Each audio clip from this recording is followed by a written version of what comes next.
وبذكرهم طبعا من السيدة أن ألبي الدعوة وأتمنى أن أكون المجتمع الذي شارك في أسطول الصمود العالمي. السادة أعضاء مجلس الهيئة، زميلاتي زملائي الأفاضل، يأتي هذا اللقاء بمناسبة الحفل الذي تنظمه هيئة المحامين بوجدة بشراكة مع جمعية المحامين الشباب بهيئة وجدة والأمانة العامة لاتحاد المحامين العرب، تكريما لزميلنا الأستاذ عبد الحق بن قادر الذي كان من بين المشاركين ضمن أسطول الصمود العالمي لكسر الحصار على غزة وإيصال المساعدات الإنسانية للفلسطينيين.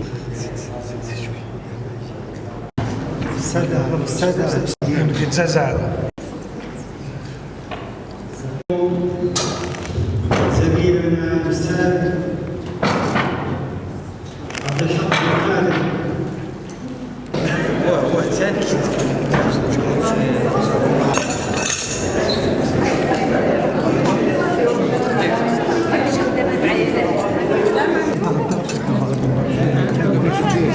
تقلد عنق زميلنا الأستاذ عبد الحق بن قادر بشرف اتحاد المحامين العرب وبمرور 80 سنة على تأسيسه.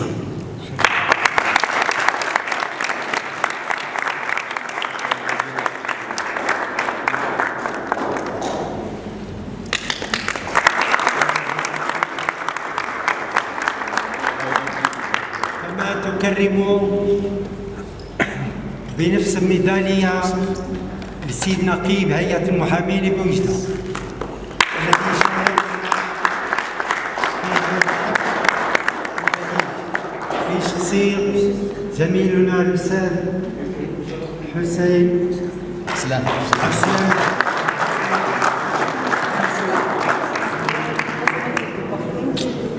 كما تكرم بنفس الميدالية السيد رئيس جمعية هيئة المحامين بالمغرب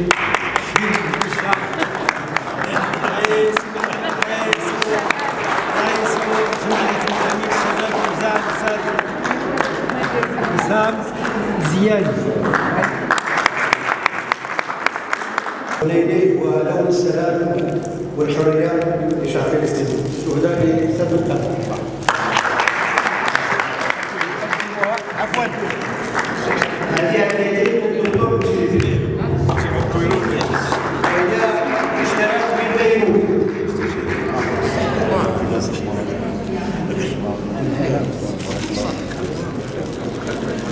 وهدية الثانية من عند الدكتور شريف كذلك مهتاد بالسيد أمين العام اتحاد المحامين العرب وهو شرف فلسطيني فهو مشترك من بيروت.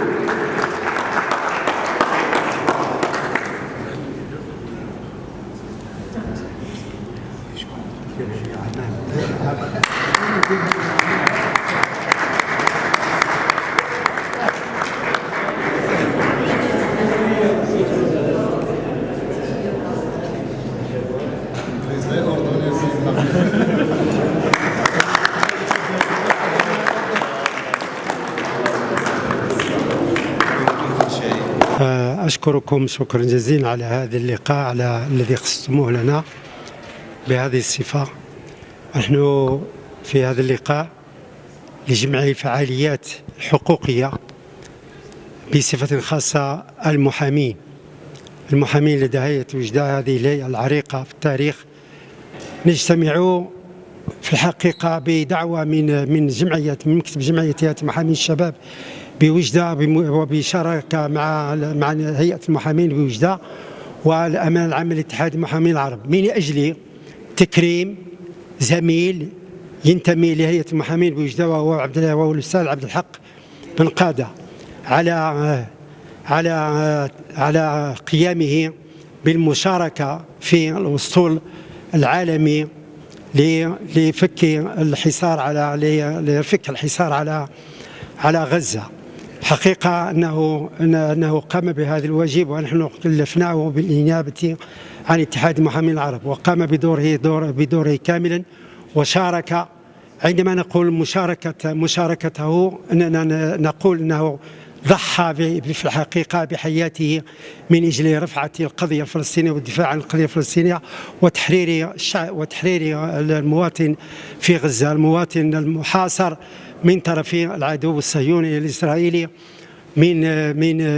من تجويعه، بالإضافة إلى القنابل والنار المسلطة عليه من طرف القوات الإسرائيلية منذ 7 أكتوبر من سنة 2023 إلى حد الآن.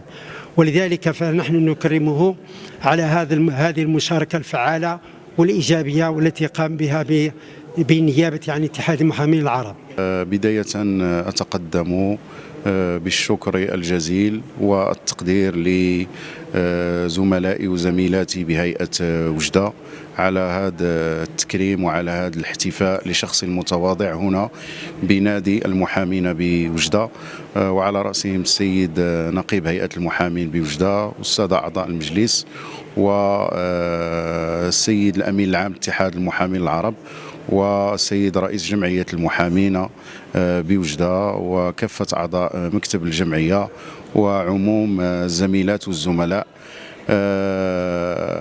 أعتقد أن هذا التكريم هو بالدرجة الأولى هو احتفاء ويعبر عن تقدير لعموم المحامين والمحاميات، وكذلك أن المحاماة كانت ولا زالت وستبقى حصنا حصينا وقلعة للدفاع عن القضية الفلسطينية وإسنادها ودعمها بكل ما أوتيت من قوة.